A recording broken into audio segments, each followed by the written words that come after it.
I love Alan Austin's work from independent Australia. It reminds me of the hit TV show 90210 as It deals with real issues. such as this graph. Look at it. Outrageous. Isn't it just? I love how Alan's always drawing attention to this kind of stuff. It makes life simpler than Erin Molan's thoughts. Here's where Australia was under Labor, 7th least corrupt country on earth, and here's where it is under the Liberals. Want me to go through that again? No? You want me to flash up a picture of what I imagine Alan Jones looks like naked? I owe this muscular physique to Metamucil. I'm going through it again. This is Friendly Geordie's So Fresh Hits of Summer 2022. Labor's awesome, the Liberals suck. Out now. It's just empirical fact. How many more elections until we're like India and a cop pulls you over? You are, smuggling cows? What? Where? Look, just give me a couple of bucks for my lunch of various paddocks curries, alright? Paddocks? Wait, Scott Morrison? Yeah, alright, you got me. This is the worst vacation I've ever had, to be honest. Still, beats work. Just to let you know, under a Labor government, New Zealand is tied #1 least corrupt country on earth with 2 other countries, one of them being Thailand. Oh, jokes. It's the usual children of the corn countries. But then again, aren't we all children of the corn? We, on the other hand, under the Liberals, are tied for 18th place with Japan, another nation who's almost permanently under the thumb of a Tory party. So of course it's us two. This is us. This is Australia. This is Japan. All the opportunities of the developed world, and we chose to look like this. How much of an outlier are we? To give you a clue, another country we're tied with is Uruguay. They still use horses. Now, the fact we're getting that poor is obviously great for people who have sex with horses, but still, what an accomplishment. It takes a lot to be tied with a third world country in corruption, but Scomo got it done. What a legend. Alan Austin was compiling a list of just some of the class acts that got us there. Let's go through a few of the classics, shall we? We'll start with the trope of the election, that the Liberals are tough on China. Yeah! As Kevin Rudd pointed out, that's bullshit. He's got a great video on it. You can watch my interview with him. If it suits the Libs, they'll run a bunch of biggest trading partner headlines, and if it doesn't, you'll see a bunch of ads saying, First they wasted Bondi Rescue stud Andy Reid's time because they can't recognise a rip. Then their grandmas outbidded you in an auction for a house you didn't want that much anyway. Now they're taking our air. There's a limited supply. Talk about not giving you enough space to breathe. What's next? Them canning our piss? Come on, China. You're literally taking the piss. but the reality, they allowed China to literally take your job. Remember CHAFTA, the China Free Trade Agreement, the only trade agreement in history where the abbreviation is even more boring than the full name? It allowed Chinese companies to transport entire Chinese workforces here instead of using Australian labour. Now, I'm a little relieved that at least it wasn't New Zealand, but I've talked to many who have described this as the most unfavourable trade deal Australia's ever signed, and it was signed by, you'll never guess who, Andrew Robb. Don't know who Andrew Robb is, and that's fair enough. The point is, he's a Liberal who after signing it, left Parliament to immediately take up a job with the Chinese government for $880,000 a year. I suppose the first one doesn't really count as corruption though, that's just flat out treason, so we'll move on. Remember Susan Ley, the woman who looks like a 90-year-old frog? She, one of the most unhealthy looking people in Parliament, used to be Minister for Health. You know why she had to resign? Because she took 27, not one, 27 taxpayer-funded trips to the Gold Coast. Go somewhere else. How could you justify 27 schoolies as an expense related to the portfolio of health? Is consuming copious amounts of alcohol bad for our health?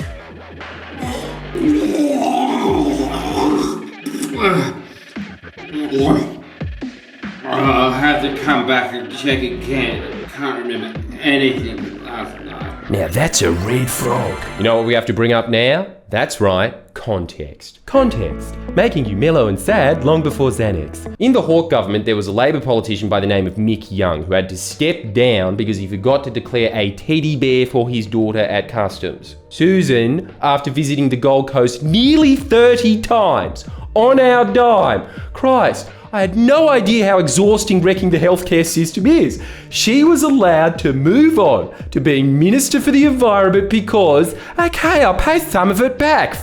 Remember the $443 million Great Barrier Reef Foundation donation? That is nearly half of what the coalition promised to spend on saving the Great Barrier Reef. Where did it go? A charity no one's ever heard of, except of course its few board members who had links to the fossil fuel industry. Oh, that one is just so painful to hear, isn't it? That one isn't even... Can you come back? Here, mate, check it out. Moonwalk. You know, but it is outrageous, isn't it? You know, the coalition paid Liberal donors $30 million for land worth $3 million. Shouldn't someone go to jail for that? Just chuck in Nicole Flint. Give her some real injustice to whine about, at least. Come on. Or when Barnaby Joyce paid $80 million for water that could be worth literally $0 to Angus Taylor's old company. And then after losing his role as Deputy PM, not for that, of course not. That's not as bad as having an affair. He decided he was going to become a special drought envoy for the government. That's a fancy way of saying he was going to charge you for a 9-month bush piss-up. Failed to produce a single report. Didn't even bother putting in a blank sheet of paper. I would have done that. Yeah, nothing to report. At least give us that for our "Are you ready to bite your fist?" $675,000. 9 months of nothing. That's about $1.50 a minute. Every single minute, even when he was sleeping, to go to his mate's house and look at his mate's billabong. Yeah, it's pretty dry. She ain't dry, but it's pretty dry. And this is the more nuts bit. He was only doing that for 10% of the time. He was only on location about 10% of the time. Take your hat off, you imposter. You paid him $675,000 to sit in his bed. Why are people looking into my personal life? That's got nothing to do with public interest.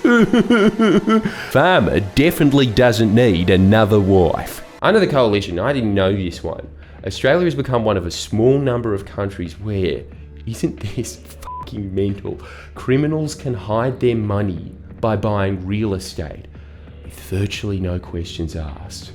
No wonder Bondi is littered with Russians all of a sudden. That has got to be one of the major reasons Australia has fallen to an all-time low on Transparency International's corruption index, because the world discovered the Liberals' goal is to make Australia a big Bahamas. Then there was the coalition's robo-debt scandal. That was estimated to have cost more than 2,000 lives in suicides of vulnerable Australian welfare beneficiaries.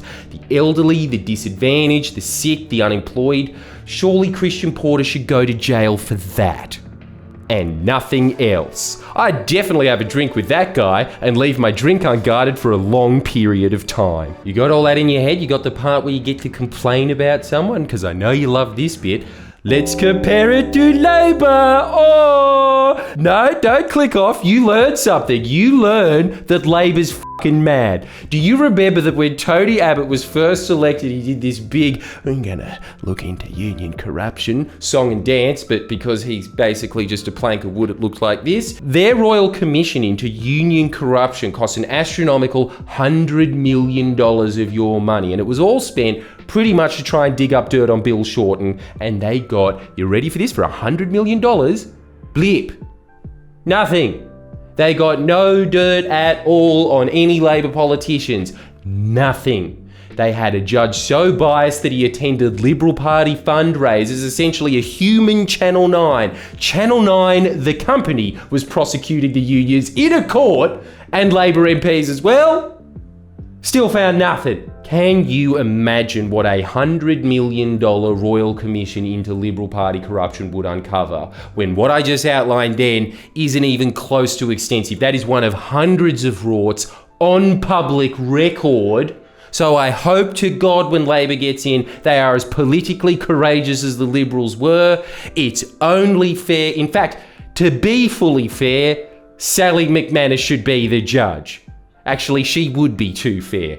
I'll be the judge. Judge Geordies. I know a lot about the law. I know that if you jump the barriers at the train station and you get caught, you just say to the guard, I don't have any ID. And they can't do shit. They can't search you. Good logic. Like the video. Make sure you subscribe so you can be reminded once again to vote Labor in the next election and get someone else to do it as well.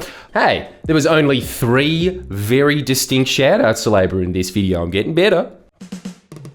Please share and comment below. Comment.